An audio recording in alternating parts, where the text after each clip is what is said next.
Good morning everybody and welcome to the Kukuli Bushcraft channel.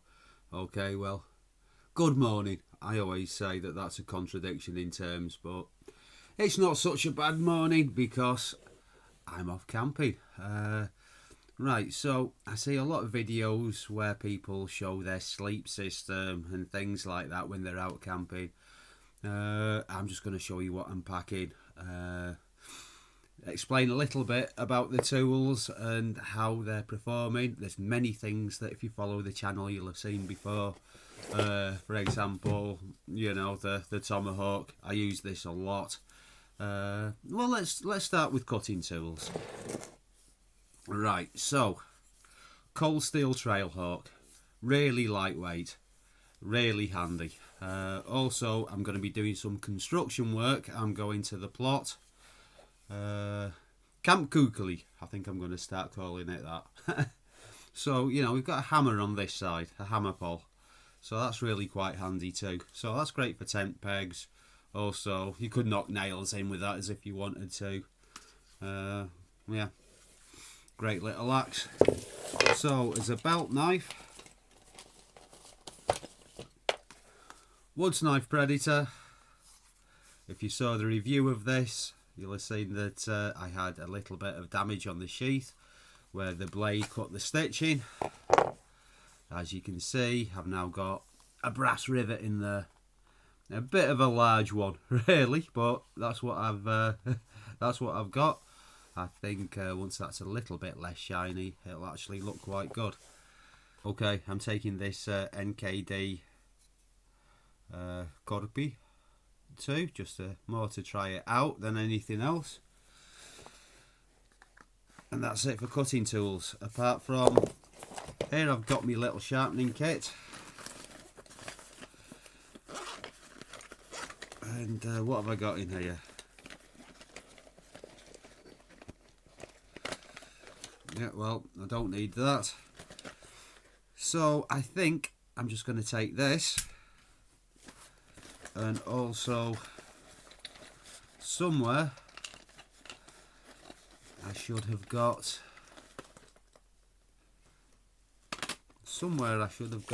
a sharpening kit. It's full of knives. God. Okay. They shouldn't be in there. So I'm just going to take that.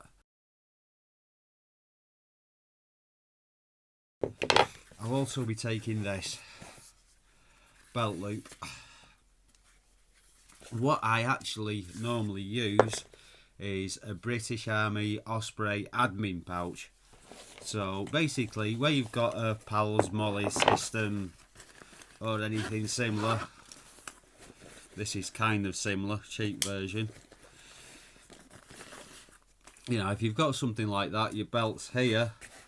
It generally works as a hammer loop. British Army admin pouch.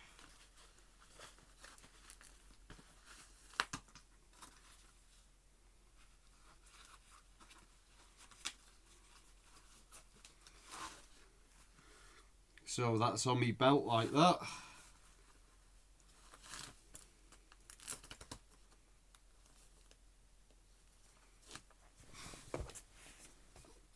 So I can easily fit my tomahawk behind there like that. And also it gives me a little pocket that I can put a ferro rod, a few bits and pieces in, a torch, and it's really quite handy. But I'm going with this today. Okay, so this is the Lancian Flames Creed 1, something like that. And it's a great bit of kit. But as if you're any taller than, well, I'm about 5'8 and a half, 5'9", something like that. I'm also English, so I get very confused with imperial and metric. I don't know what that is in meters. But as if you're tall, if you're any taller than me, then don't buy this tent. It's a brilliant little tent.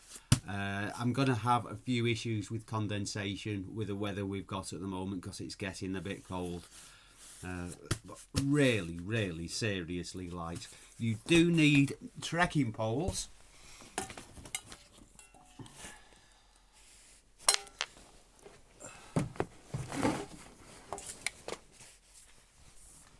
Got these when I was back in England. B&M bargains. £2.50, something like that for 2 of them. Incredibly cheap, and I really thought that they weren't going to last. It was just something to experiment with. I managed to lose 1 basket on a river crossing, and I am going to be replacing them with something better. But how well these things have done for the price I paid for them is really quite phenomenal. They've done a couple of quite long hikes. Yeah, they're absolutely amazing for the money. With the Flames Creed, I did actually get one which has the one pole from Decathlon, which has the little holes, and you've got the button and it adjusts that way. That's not really very good with this tent because you have to get the height of the pole just right, and these have got the screw fastening mechanism, and that can stick. At the farm we've got lots of ski poles and we have issues. I've seen there's other ones which have got like a lever on here. I'm going to get something along those lines. That to me seems like it'll probably be the best system. I'm quite new to using trekking poles. I started using these basically because I had the tent, and also I had a bit of a snowmobile accident last spring, and I started the summer off with a bit of a dodgy knee, and they helped a lot, and I've kind of got used to having them, and they can be quite good as if you've got a lot of weight on your back, and yeah, and also on things like descents, and if you've got a lot of vegetation then they're an absolute pain in the neck, but yeah, they're quite good. You can use them for a fishing pole as well. Got a video on that somewhere.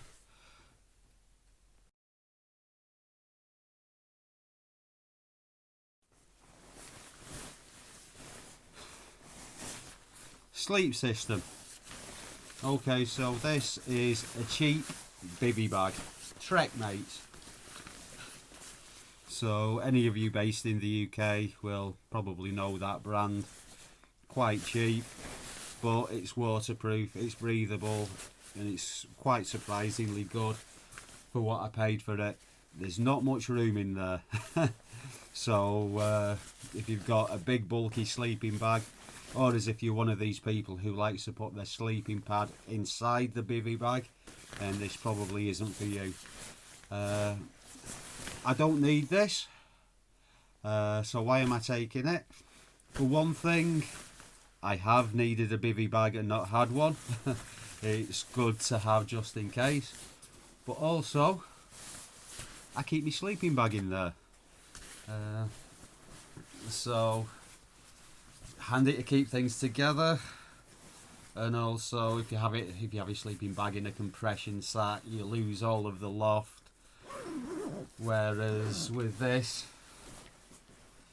you know, you can adjust the compactness versus the amount of loft that you keep in there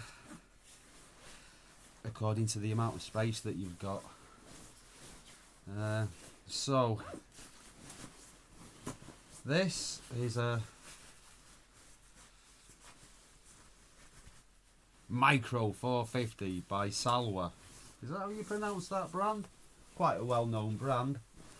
But yeah, this sleeping bag, it's about 15 years old. Down sleeping bag. I prefer synthetic, really, if I was going to buy a new one today. You don't have to worry with getting it wet so much. Things do get wet. And and also there's just not as much maintenance. Down, of course, is very warm and very light and packs down to nothing. So yeah, this wants replacing really. Yeah, it's 15-20 years old.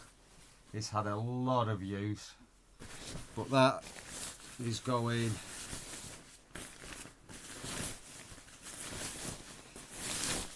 into the bivvy bag, along with a Sea to Summit sleeping bag liner. So these are actually quite good. If it's warm enough, you don't need a sleeping bag even. Sleeping mat. Okay, so the foam ones are really good because you don't get punctures in them. But I like the inflatable ones because they pack up so small and you don't have things on the outside of your rucksack catching on all of the vegetation. So this is one that I bought for the survival course. I bought it from a petrol station because my old one had well, basically the valve fell out of it, which is the problem with inflatable mats. They do eventually leak, and the leaks aren't always fixable. Now, this was €79.90. Yeah, I needed one in a hurry, so I got it from a petrol station. This is a Climate Static V, Static 5. So 18.7 ounces, 530 grams. Real comfort. It is comfortable. It's got these ridges in it. It's quite light. I'll maybe do a bit of a review of this at some point in time. I think it's actually quite a nice bit of kit. €75 may be quite expensive. Don't buy things in petrol stations. They're expensive. It's just I needed one in a hurry. Water bottles, Nalgene, 2 of them. Okay, what I like about Nalgene is they insulate quite well. You can put hot water in them. I use them for hot water bottles too. I also use this for hobo fishing, this round one. I've got a video on that. I did quite well with this the other week when we were out in the wilderness. Really quite well.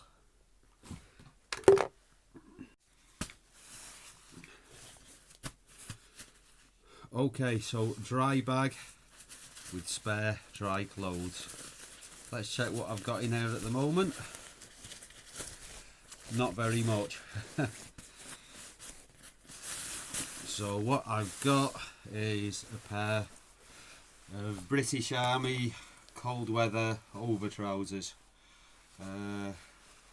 Reversible, zip on and off, you know, in case you want to do a full Monty. And yeah, I'm gonna throw in there a spare wool jumper, some wool socks. Obviously when I head out I'm going to be wearing a wool jumper and also wool socks. And also I'm going to have with me this Dutch Army wool bear coat. I don't know what percentage wool it is, but it's pretty damn warm. Yeah, so wool socks always. Austrian Army surplus trousers. I've got 2 base layers on. The one underneath is wool. This one is cheap synthetic material. Over the top of this I'll put a cotton shirt, then a wool jumper, and then, well, then it's going to depend on the weather. If it's really cold, this. If it's wet, I'll put my Aldi fishing jacket on that you've seen in some videos. Have I got that thing here? Obviously, as always, I'm being really messy and disorganised.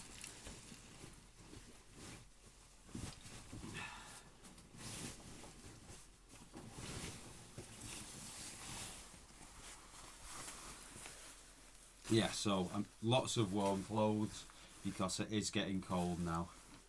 And also I'm not used to it anymore. It's you know, minus 10 degrees Celsius actually feels warm in April, when it's been minus 30 a few weeks earlier. But right now, now that it's getting dark again at night, the temperatures are dropping. We've got the same kind of temperatures as we'd have in the UK. It's early September, same kind of temperatures we'd have in the UK in the end of December, beginning of January. So now +5 seems really cold. Okay, so this is what my phone, my power bank and things like that are going in.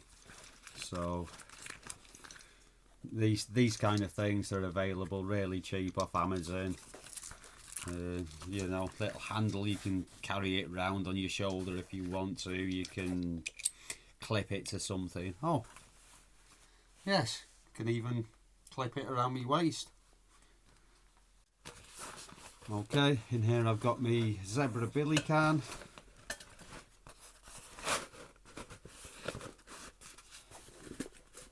And I've probably got in here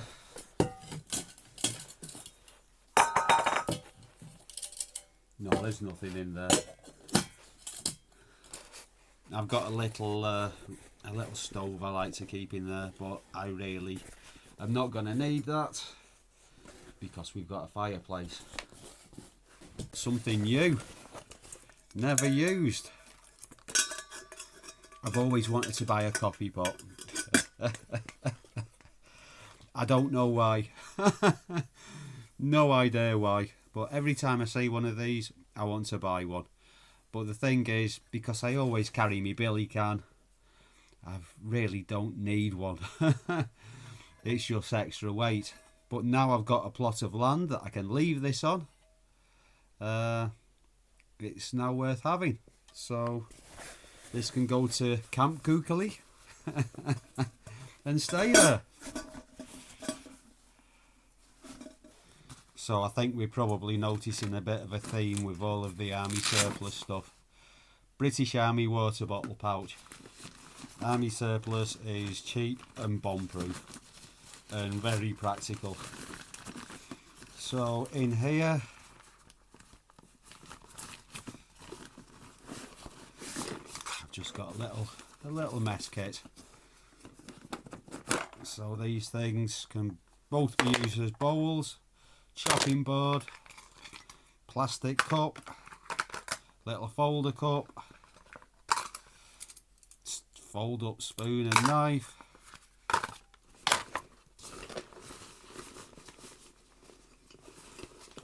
wooden spoon made by Joao Carmo, chopsticks, and more knives and forks. I'm not short of eating utensils. I mean, these things I've just made while I've been out and just left them in there. They're not really very necessary. Do you guys remember this video? Yeah, still all the same stuff in there. Not changed. I will add some more stuff. So this is just a little possibles pouch with some fire making equipment and a spare compass. Okay, the rucksack's from Decathlon. Decathlon, really good place for getting budget gear.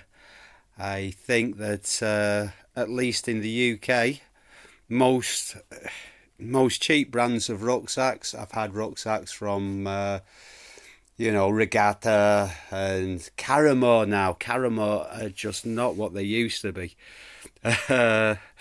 These kind of brands that are always 80% off according to the labels in the shop, they're generally not very good. Whereas Decathlon stuff is quite cheap and really a lot more durable than most things of the same kind of price range. This one, round about 2 years use it's had. It's not very big, it's like 70 litres plus 10, and it gets overfilled on a regular basis, thrown around. So far one broken zip. That's really not an issue. It still works, and when it doesn't work anymore I can replace that with a bit of paracord. Yeah, so Rucksack's doing okay. First aid kit in the side where it lives on a permanent basis in a little dry bag. So okay, so things I've not shown you. Head torch, I've got to find where I've left that, but obviously I've not needed my head torch for a long time. Throughout August there's still enough light, even at midnight, 1 o'clock in the morning, that you can still more or less see what you're doing, so you don't really need a head torch. And June, July, we have the midnight sun here, so you know, now it's getting dark again, I need to find my head torch. For cordage, I like this really quite thin stuff with the reflective strips. Anything involving lines hanging around the place, particularly now it's getting dark, it's nice as if you can see it. Okay, so I was talking about Carrymore, and yeah, it's a company that's changed hands and they've moved production from the UK to China on most of their products. I'd like to point out that a lot of their products that are aimed more towards the armed forces, the SF range, the Special Forces range, that's still made in the UK. I don't know what else they're still making in the UK, but I presume that the stuff made in the UK is still of the same high quality that we used to expect from Carrymore. But most of their stuff, it's cheaper than it used to be, and it's now produced in China. So yeah, just to clear that up a bit, I mean, I know a lot of Carrymore stuff is still good quality. Apart from that, I've not really got anything more to add. I'm back home now, so back from my trip, and yeah, it was good, and I hope you enjoyed this video and found it interesting or helpful. And yeah, please give us a thumbs up, and I'll see you all again soon for another Kookily Bushcraft video. Bye for now.